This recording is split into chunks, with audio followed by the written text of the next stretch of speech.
special celebration night tonight because this exhibit marks the 20th year of Finlandia University's Contemporary Finnish American Artist Series. So I can say it's a unique exhibit series in the United States, and I'm really proud that Finlandia has been such a long acting contributor to Finnish American art. So our Finnish American artist is Dina Cantor. She was raised in Minnesota and went to University of Minnesota, and then moved to New York and got a Master of Fine Arts in Photography from the School of Visual Arts in New York, and we're very honored and lucky to have her here today. She worked with a group, the World Religions class this morning, and then worked with some education students, so we spread her around a little bit this time, and that was really great. So please let me. Yeah.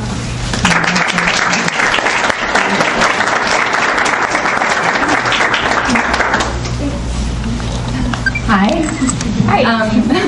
Thank you guys for coming. Thank you, Carrie. And I want to say thank you so much for bringing the work here. And I'm so pleased to be able to show it here. I do think it's such a perfect sort of venue to have the work be, and for all of you to be able to see it and to hear about it. I'm really happy to have it here. I think you hung it beautifully, and the space is fantastic. So it was too far away. So thank you so much. I'm really happy about it. So thank you.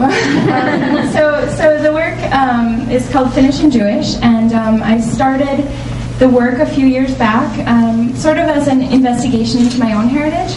My mother was born in Finland, in Salo, and she moved to Minneapolis as a child. She was about 5, I think, and when she grew up and met my father, she converted to Judaism. So I'm half Finnish and Jewish, and it was a way for me to explore that and to learn more about my Finnish background. It's now grown into something much larger and sort of a big archival sociological document of the community and what it looks like to be Finnish or to be Jewish in Finland today. So the investigation was very personal from the beginning, and it still is. It was a very sort of personal and wonderful experience being there. Everyone was so wonderful and so welcoming and so friendly, and part of that I think was just due to how amazing and wonderful the Finns are, but also what I'm really interested in, or why I was really interested in making the work, was that I do sort of straddle the line between insider and outsider. That I share some common cultural characteristics with the community, though I didn't know anyone before I began the project. Because I grew up Jewish and I grew up Finnish, I had similar history, and I had similar sort of traditions in my house, and I could kind of come in and talk freely with them, and they knew exactly what I was talking about, and I knew exactly what they were talking about, and it felt like I was family from day one. And so everybody was really wonderful, and it made it really easy to make the work. I mean, in some ways.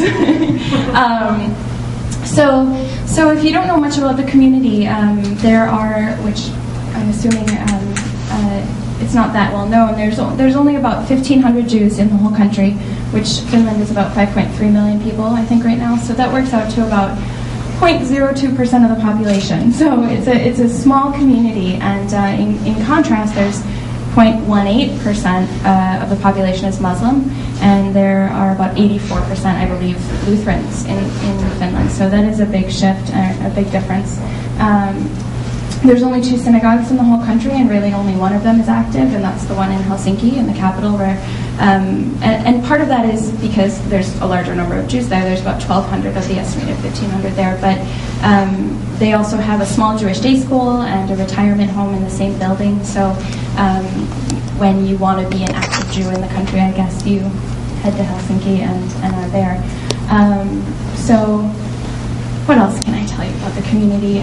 The first Jews came to Finland in the 1700s, but the first legal permanent settlement wasn't until the mid-1800s, when Jews who were soldiers in the Russian Tsar's army were allowed to stay. And then they were given full civil rights in 1917 when Finland had its independence. So there's been a long history, and the synagogues are very old. They were built in 1906 and 1917, I think. So there's a beautiful history in the community. Both of the synagogues are officially Orthodox, though most the members consider themselves conservative or Reform. I am absolutely happy to talk about individual images or to talk more about my experience. I can even start with this one, I guess. So this is Avi, and he runs the only kosher deli in the whole country. So if you want to keep kosher, you got to come here. Either that, or there are plenty of vegetarians, I guess, who deal with that. So it's again, that sort of does talk to the size and the structure of the community and how small it is. What else? Let's talk about this one.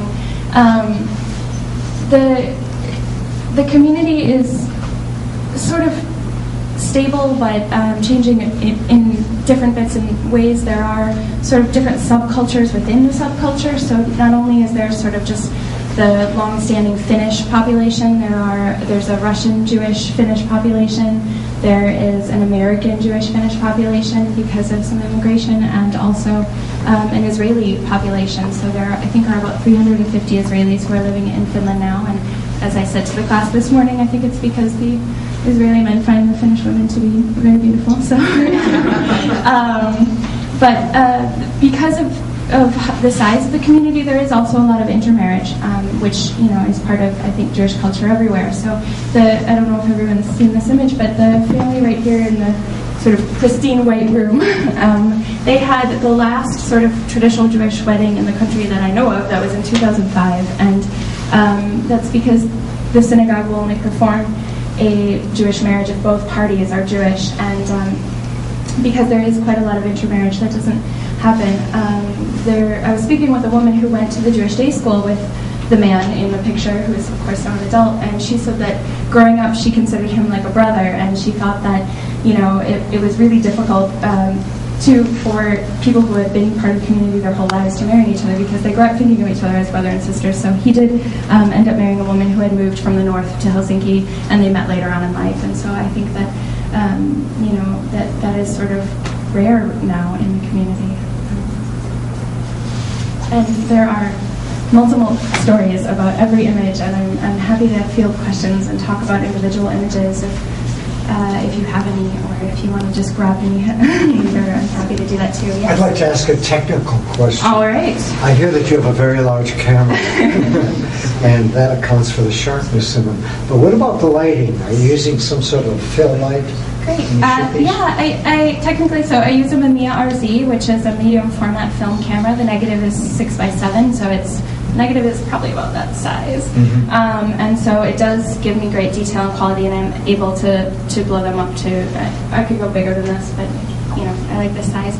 I do bring in strobe lights, but I like to kind of mix it with the ambient light so that it has sort of more of a softer feel to that. It's very good. Oh, thank you. Thank you.